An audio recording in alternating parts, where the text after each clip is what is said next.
Heavyweight boxing champ Mike Tyson has been on the financial ropes many times. Even though he commanded as much as $30 million in payouts for each fight, he accumulated millions of dollars in debt before filing for bankruptcy 2 decades ago.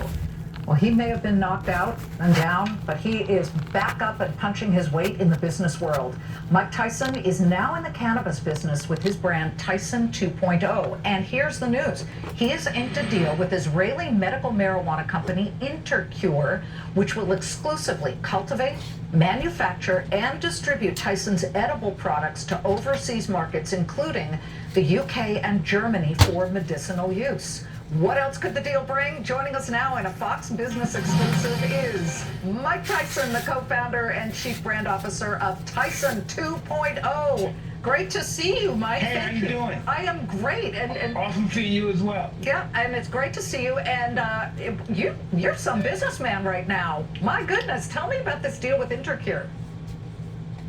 Hey, listen, it's something I just never in a million years knew that this can happen. I have the greatest team assembled in the world, and I'm very lucky to be in this position. And when you talk about this position, you started your company a while back, and you went straight for edibles, and yet this is a company that deals with medicinal marijuana. It is basically sort of pharmaceutical grade, correct? So they must have looked and vetted the quality of your cannabis and said, this works. Tell me about how closely you observe and make sure that the purity of what you do at Tyson 2.0 is as good as it is. Well, I'll do that. Of course, you know, I'm dealing with the best growers, the best specific people that been doing this for years and years. And so I get the greatest growers in the world, and I happen to join my team. We'll become business partners. And I can pretty much capitalize and manipulate the cannabis industry. Well, I will say that this. Come across? Yeah, absolutely. And what's interesting about Intercure, aside from the fact that it is extraordinarily successful outside the U.S., is that, of course, it is an Israeli company, and the chairman of this company is the former Prime Minister of Israel, Ehud Barak. I know you didn't get to meet him in striking this deal, but guess what? We have him on the phone right now. Prime Minister, are you there? Oh, yeah, I am here. Okay, you got Mike Tyson here. I mean, who knew? How are you doing, Mr. Prime Minister? It's a pleasure. I am okay. Unfortunately, I couldn't make it on video, so we are happy and glad to work with Tyson, with Mike Tyson, the person with the brand Tyson 2.0. is well known for the top quality of the flowers, the concentrate, the consumables, the edibles, and both the genetics and the product. And we are going to take it to Germany, to Australia, to the UK, to Europe. And we happen to be Intercure, which is traded in NASDAQ in Toronto and Tel Aviv under the symbol INCR. We are the most successful one outside of the United States, and we are determined to push this product into the medical arena. We are in medical cannabis, and Europe going after us into medical cannabis. One of the things that I find interesting, Prime Minister, is Mike's names of some of his products. The Toad, West Coast Toad, Tiger Mints, Lemon Pie, Knockout OG, Gelato. I mean, we've got these names up on the screen. Tadpoles, and then of course, some of Elizabeth, some of the names are soft, but the brand is projecting gravitas, readiness to fight, and determination to succeed, and that's what we share in Intercure. And Mike, I also want to point out that you have the edibles that you did a collaboration with Evander Holyfield. Yes. I mean, this is true proof that former rivals, vicious and violent rivals, can come together, correct? I mean, you have put this together. They're called Mike Bites. We have to look at common sense. This is enterprise. And with enterprise, we can all be friends and make a lot of money as well. I was telling Evander, I was explaining to Evander, we are the only two fighters that are still getting paid for a fight that's 30 years old. You know what? That's amazing because you, at one point, had been on the ropes, bankrupt. You know, you've really come back here. What is the one thing that you've learned and that you would pass down to other sports heroes and people who don't really think enough about managing their money and starting businesses while they have the great brand? First of all, I was only financially bankrupt. I wasn't spiritually bankrupt. And that allowed me to understand that if I did it once, I could do it again. And I could continue to do it over and over again. And that's what bankruptcy taught me. Good for you. And I'll tell you something, it is not lost on me, Prime Minister, that you are the most decorated, Mike, I don't know if you know this, but Ehud Barak is the most decorated soldier in the history of the Israeli Defense Forces. And on the 75th anniversary of Israel becoming a state, we are very impressed with you. And I know Mike feels the same way. Absolutely. That's only rightful so that we should be partners. Because listen, we're in the cannabis business, but it's also the healing business, the trauma business. And we should all know that Israel had a lot of trauma in the past and very little presently. And I'm thinking, probably the way the Prime Minister is thinking, this will make people feel different about being tyrannical or overactive about doing something that's really selfish. Like, Elizabeth, yes. Please, I think your Minister. audience does not know that in the rest of the world, cannabis is used for medical purposes, not just recreational or kind of to enjoy it. It's really it treats both soldiers under post-trauma and the youngsters with epilepsy and many kind of conditions could be taken. It's ready to pharmacies and doctors are writing it down for their patients. That's where we feel that Tyson 2.0 can help a lot to promote and to get. We are deployed in all these countries in Europe and in Australia and the UK, and it will work, I'm sure. Well, I would like both of you to come visit in New York, and we will continue to follow the business story of Intercure. It's great to see you both, Mike Tyson and, of course... Thank you. I look forward to seeing you, Mr. Prime Minister. Thank you. Okay, be ready. I'm coming without gloves. Yeah. You You guys have to meet in person so that you can seal the deal with a handshake. Great to see you both. Thank you so much. We are coming right back. Dow Jones Industrials up about 22 points.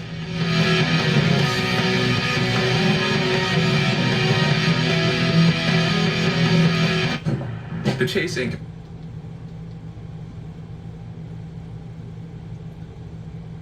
To Hillary Clinton's emails.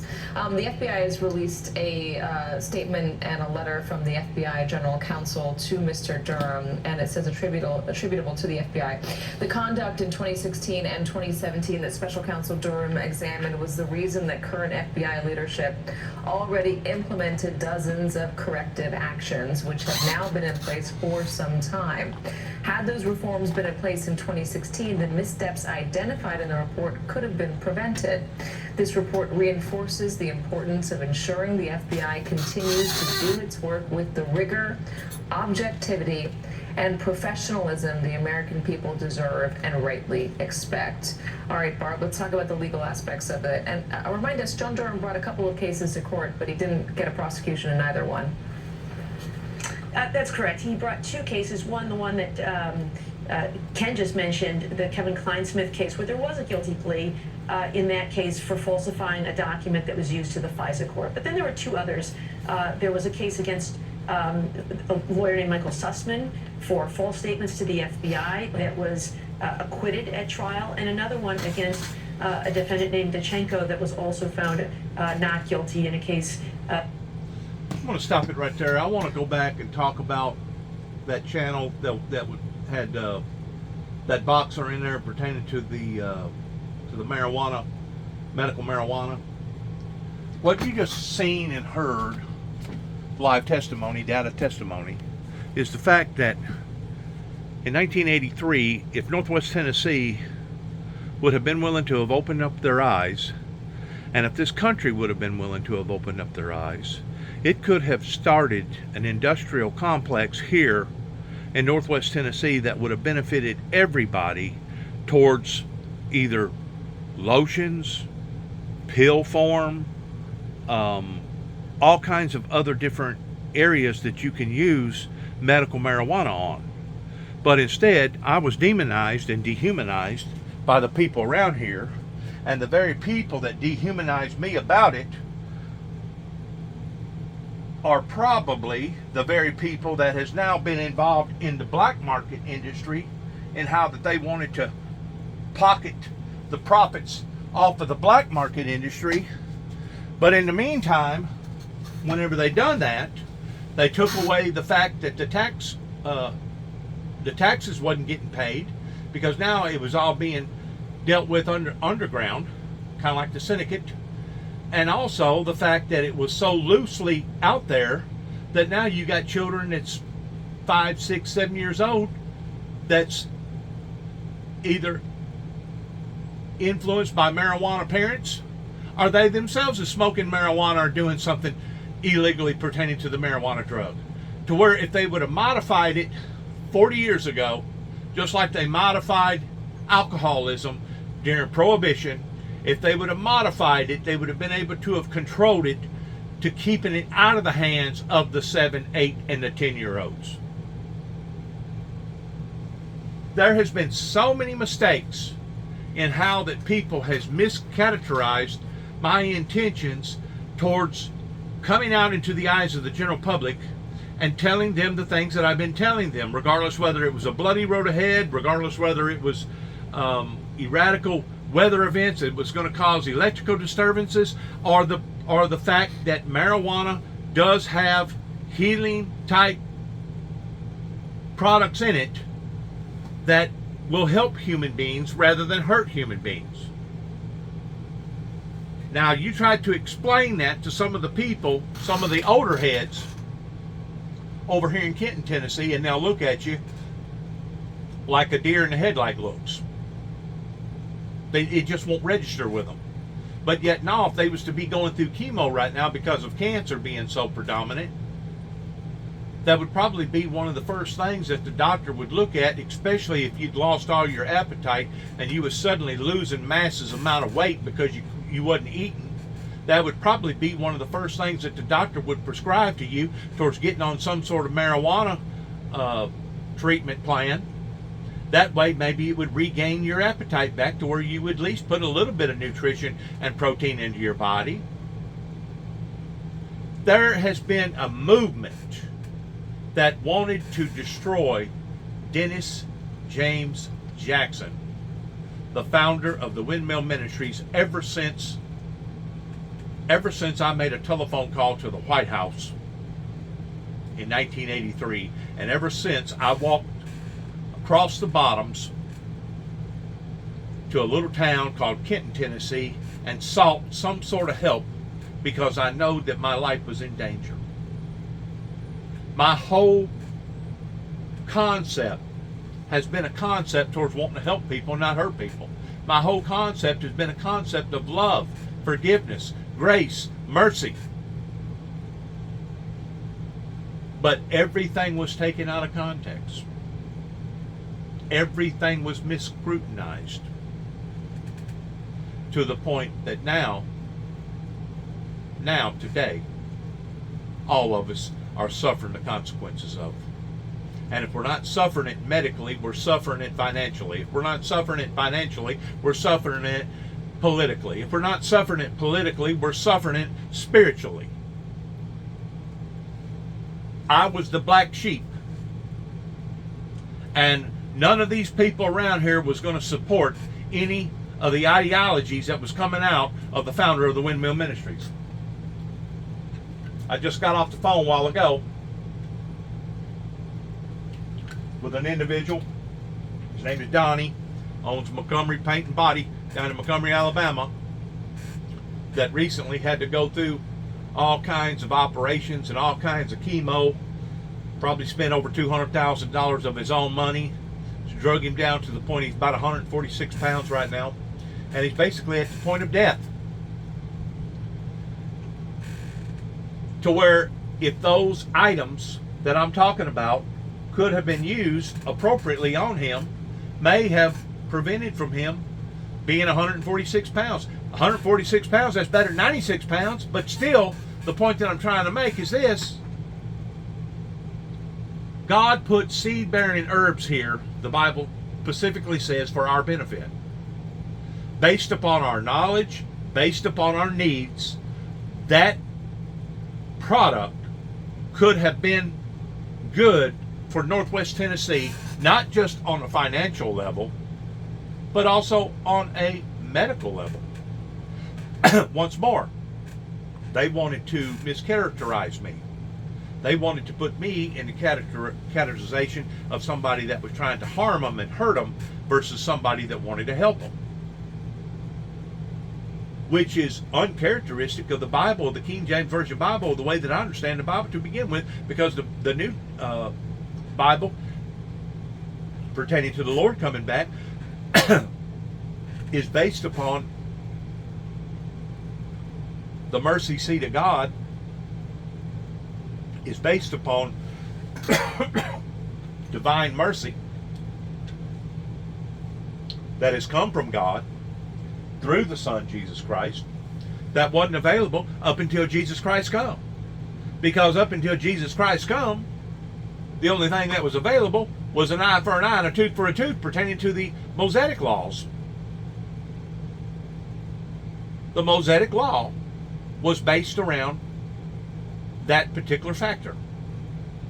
It wasn't based around love. It wasn't based around mercy. It wasn't based around turn thy cheek and offer thy other, love thy neighbor as thyself, love thy enemies. It wasn't based around none of that until Jesus come. I've had people that wanted to characterize me towards me being a group of people that was basically out here being a satanic worshiper, kind of like what they are less than a half a mile away from me, of a group of people that's moved into the area that's basically occult members that want to pray to the creation more so than the creator. That these was the very people, or some of the very people, along with some of the other Christian people in this area, that wanted to demonize me and dehumanize me to the degree that it basically scared everybody off, or they put out so many different malicious rumors and gossip about me that I guess I could probably talk until I was black and blue in the face, and I still wasn't going to convince them that I was a man of God. You know why? Because that's not what they wanted to believe. They wanted to believe that I was crazy. They wanted to believe that I was touched in the head. They wanted to believe that I was on the wrong path. Well, now we see 30 plus years later who was the ones that was really on the wrong path. In the meantime, I was the one on the wall then, and I'm still on the wall today towards being one of the watchmen that's telling people ahead of time what to prepare for. In the meantime, I still don't get no credibility from any of the people that I know of that the message is getting out to, regardless whether it be the Oklahoma bombing, regardless whether it be the way that the Davidians was preyed upon by various government officials that basically killed them people and then wanted to say that they was the ones that done it to themselves. You know, there was one of the incidences pertaining to the Davidians over in Mount Carmel was somebody said that he thought that he'd seen somebody with a 5-gallon can of gas.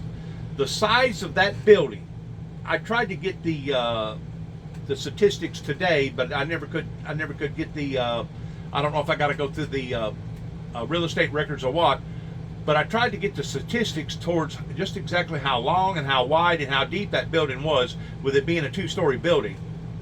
And I never could get the statistics.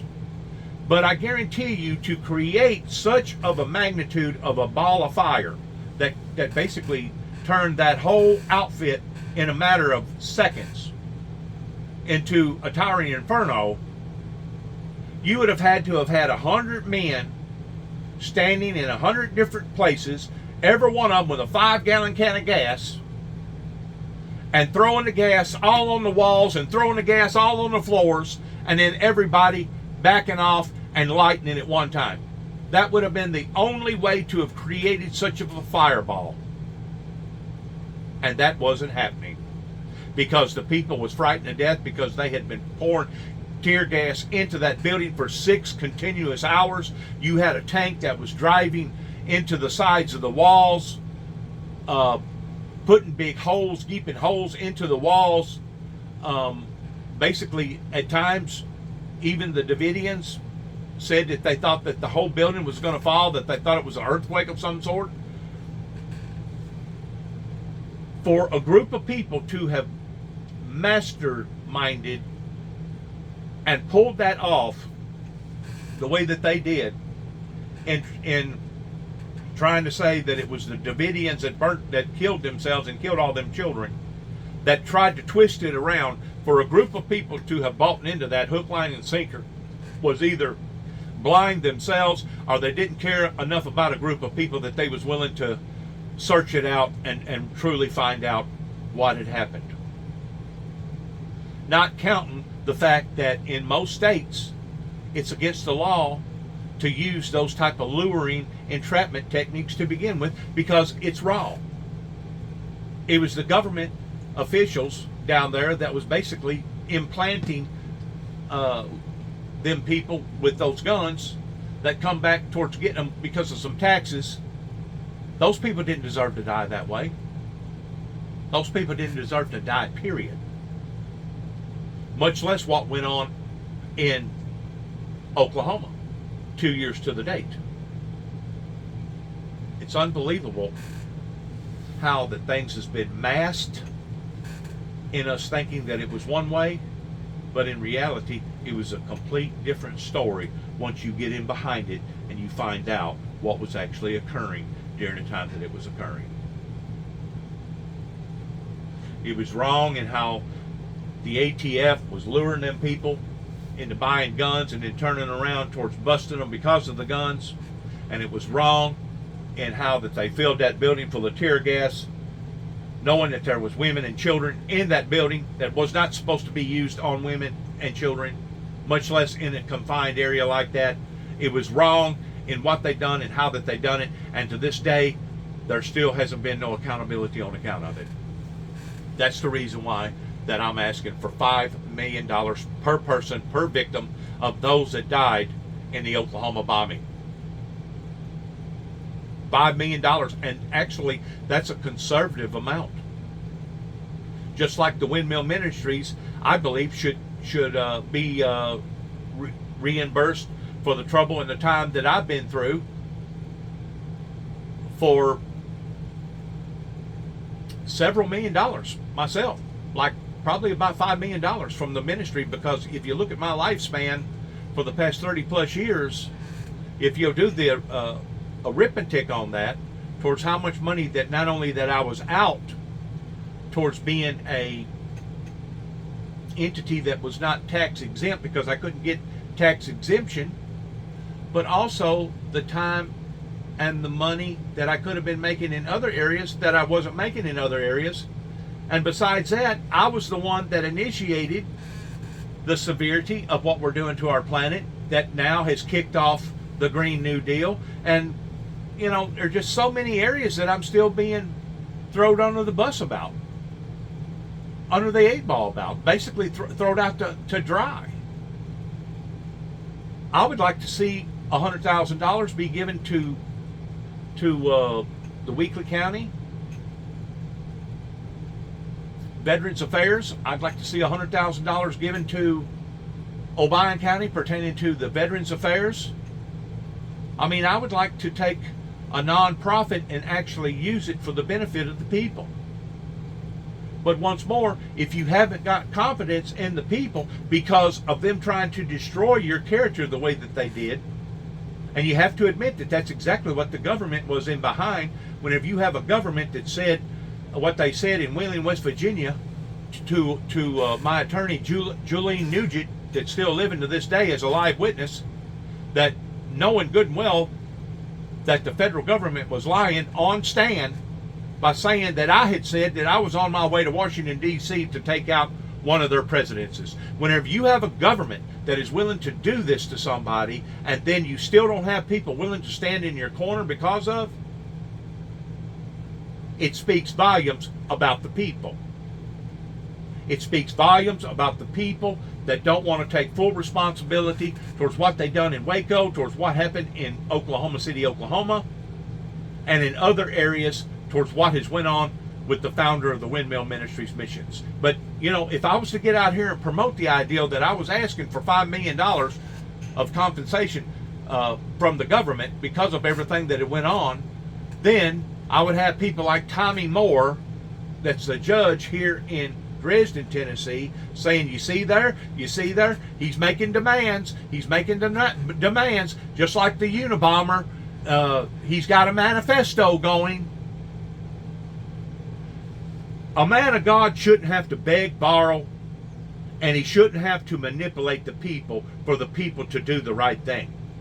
I think that's the reason why that we have seen so many different preachers, regardless whether it was PTL or Jim Whittington or whoever, come onto the scene and basically pull some sort of a scheme into the eyes of the people that if you'll send me $10, I'll send you this cloth and God will bless you abundantly to the point that you'll have a big Cadillac and all kinds of luxurious bank accounts. Because the people was so low and so deranged and so blind that the people was not actually submitting their responsibilities towards the man of God, towards the prophet, towards the preacher, towards the shepherd.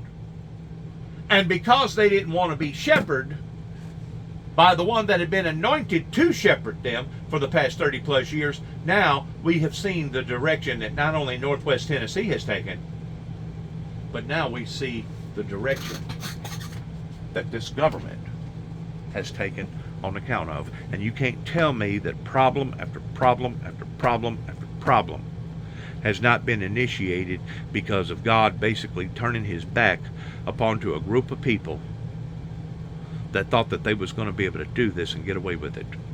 Like I said, I just got through talking to Donnie a while ago. He called me. I knew he was in bad health. He explained to me that his father was a minister and that he is 100% no doubt here because of the hand of God that's basically helped him along to get to where he is today. He's got a big body shop down in Montgomery, Alabama. He's got a son by the name of Brandon that's taken over the business.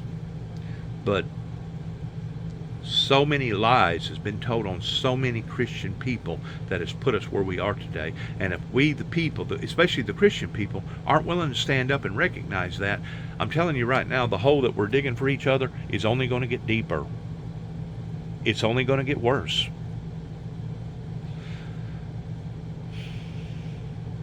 And all this could have been avoided. Every bit of this could have been avoided, and right now we could be standing on the top of the mountain rather than down in the valley. Good luck to all of us. I hope you took an interest in this message pertaining to the medical marijuana that, like I said, I got demonized and dehumanized in Northwest Tennessee on account of in 1983 after a car rolled over on top of me because of so many people that was blinded of the potential of what medical marijuana could do for the people. It's sad. It's really sad. Good luck. God bless America. God bless our military. God bless our endeavors towards where we go from here. Heaven help us all, and shalom.